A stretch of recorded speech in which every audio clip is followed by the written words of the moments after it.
হারামজাদি ঘুম থেকেই ওঠে না, সব রাত্রি কাজ আমার করতে হয়। ভগবান কোথায় আছে প্রভু?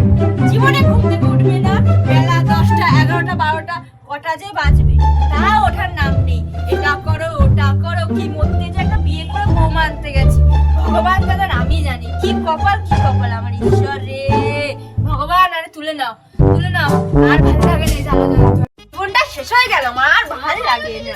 কি করছো গো তুমি? ও তুই এসছিস, বস বস বস। কি বড়বড় করছিলা? দূর থেকে শুনতে পাচ্ছিলাম। আর বলিস না, জীবনটা পুরো জাহান্নাম হয়ে গেল। বৌমাটা খাচ্ছে উঠতেই জানে কি করতে যে বৌমাটা এনেছি। সত্যি আঙ্গ বৌমাটা জানেন না, আগের দিন ধরে মামা বাপের বাড়ি যাইবো, এখন এর থেকেই জামা কাপড় গুটানো স্টার্ট করে দিয়েছে, ঘুমাচ্ছে, কোনো কাজ নেই। আর যদি অন্য বাড়ি মামার বাড়ি কাজ থাকতো তাহলে উঠতোই না। বৌমাটা এরকমই হয়, একদম কুচিতে। আমাদের বেলায় আমরা সকাল 4টার সময় উঠে ঘর দুয়ার ঝাড় ফাট দিয়ে যা তা করে ফেলতাম। এদের বেলা কিচ্ছু হয় না। জানেন মানুষদেরই ওই পাশের বাড়ি ওই খেন্টির মা, ওর মেয়ে আছে যে, ওর মেয়েটা পালিয়েছে তো অন্য ছেলের সাথে।